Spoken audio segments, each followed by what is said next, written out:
아이에게 소리 지른 후 문득 밀려오는 후회를 느껴본 적 있으신가요? 나는 왜 이렇게 쉽게 화를 낼까?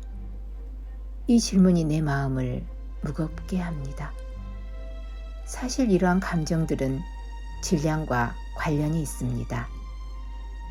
질량이란 마음이 갖는 중심의 힘, 외부의 흔들림을 버텨내는 내면의 강인함입니다.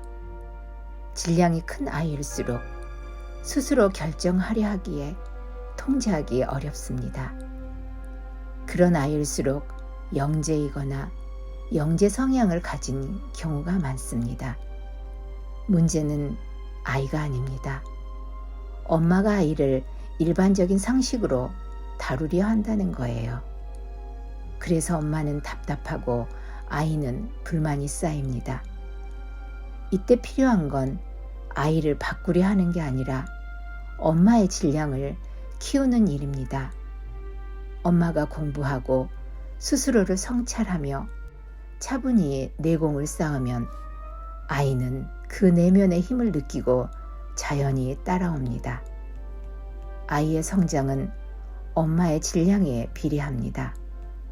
당신의 깊이가 아이를 키우고 세상을 키웁니다.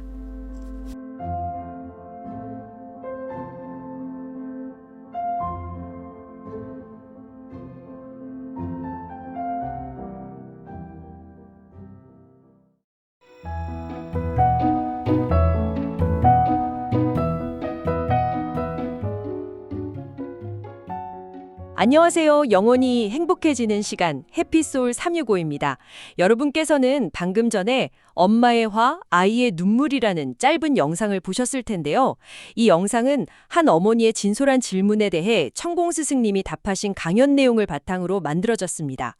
아이를 향해 순간적으로 치밀어 오른 화, 그 뒤에 남는 죄책감, 설명하기 어려운 마음의 찝찝함, 그리고 스스로에게 던지는 질문, 나는 정말 왜 이럴까? 오늘은 그 감정의 표면에서 멈추지 않고 이 괴로움이 과연 어디에서 비롯되는지, 그리고 우리의 삶과 어떤 깊은 연결을 가지고 있는지를 한국 사회의 영적 성장을 위해 활동하시는 천공 스승님의 강연 내용을 바탕으로 조금 더 깊이 이야기해 보려 합니다. 네, 이게 정말 많은 부모님들, 아니 사실 부모가 아니더라도 우리가 살면서 누구나 한 번쯤 겪어보는 그런 감정이잖아요. 맞아요. 내가 왜 이럴까 하는 자책감. 그렇죠. 그래서 오늘 이야기는 단순히 육아 고면 상담을 넘어서 어쩌면 우리 모두의 이야기일 수 있습니다. 이 감정의 단순한 스트레스가 아니라 스승님 말씀처럼 삶의 더 깊은 지점에서 보내는 신호라는 관점에서 한번 풀어가 보죠. 좋습니다. 그럼 바로 시작해 볼까요? 보통 육아가 힘들다, 아이랑 부딪힌다 하면 내 노력이 부족한가? 아니면 그냥 나랑 아이 성격이 안 맞나? 보통은 다들 그렇게 생각하잖아요. 그렇죠. 내 탓이거나 아이 탓이거나 그 안에서 맴도는 거죠. 그런데 스승님은 아예 다른 기준을 딱 제시하시더라고요. 굉장히 독특했어요. 네, 바로 질량이라는 개념을 가져오셨죠. 육아의 어려움은 부모와 아이의 질량 차이에서 온다. 질량이요? 좀 더 구체적으로 설명해 주신다면요? 그러니까 부모의 질량이 아이의 질량보다 오히려 작을 때, 그때 부딪힘이 생긴다는 거예요.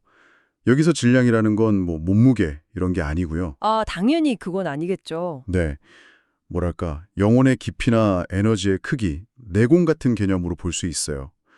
우리는 아이들을 항상 미숙하고 가르쳐야 할 존재로만 보는데 그게 아니라는 거죠. 아이가 영적으로는 부모보다 훨씬 더 큰 그릇을 가지고 태어날 수 있다. 와, 이거 정말 생각의 전환인데요? 맞습니다. 영상 속 질문을 하신 어머니의 아이에 대해서도 영재적 기운과 깊은 에너지를 가졌다고 진단하시잖아요. 네네. 그런 아이를 일반적인 방식으로 막 대하려고 하니까 당연히 갈등이 생길 수밖에 없다. 이런 논리군요. 바로 그겁니다. 그러니까 문제의 원인이 아이의 어떤 행동이 아니라 그 아이를 감당하지 못하는 부모에게 있다는 쪽으로 시선이 완전히 바뀌게 돼요. 아, 바로 그 지점이네요. 강연에서 가장 중요했던 부분 같아요. 어머니가 느끼는 그 화의 진짜 원인이 아이가 아니라는 말. 그렇죠. 진짜 원인은 어머니 스스로가 자신의 성장을 위한 이른바 질량 있는 공부를 하지 못하고 있기 때문이라는 거예요. 질량 있는 공부요? 네, 아이돌 보고 집안일하고 어쩔 수 없이 이런 일에만 모든 귀한 시간을 쓰다 보니까 스승님 표현을 빌리자면 내 그릇이 채워지지 않은 상태에서 시간만 흘려보내면 마음에 괴로움이 쌓인다. 바로 이겁니다. 그렇다면 스승님이 말씀하신 어머니의 가장 중요한 역할은 뭘까요?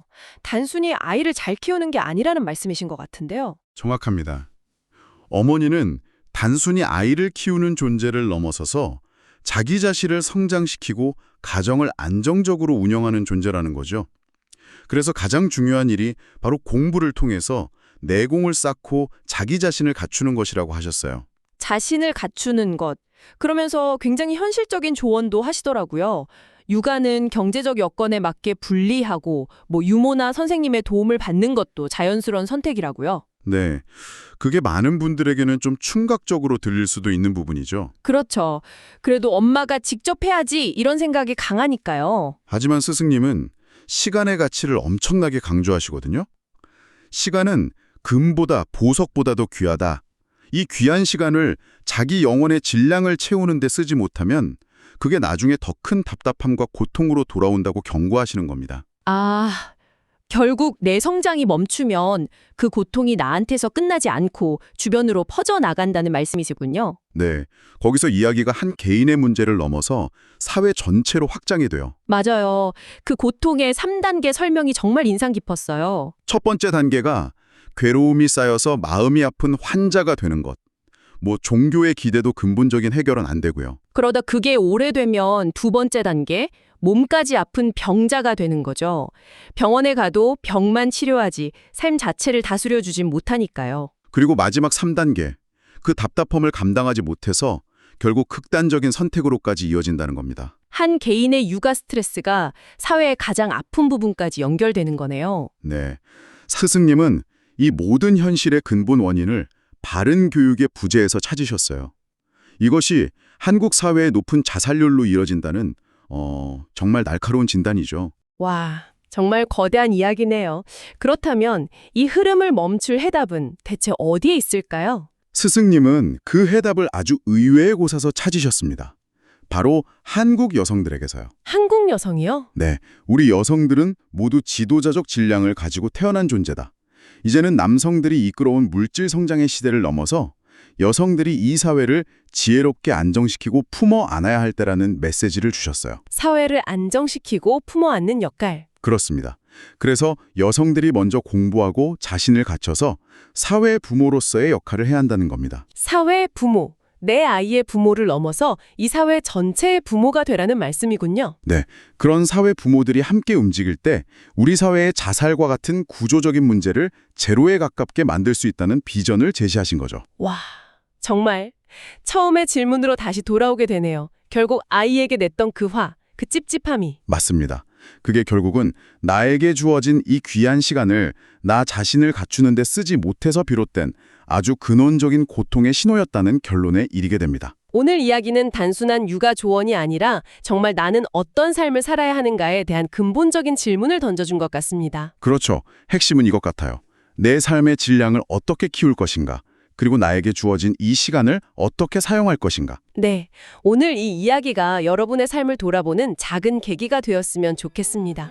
해피소울 365 다음 시간에도 영원히 행복해지는 이야기로 다시 찾아뵙겠습니다. 감사합니다.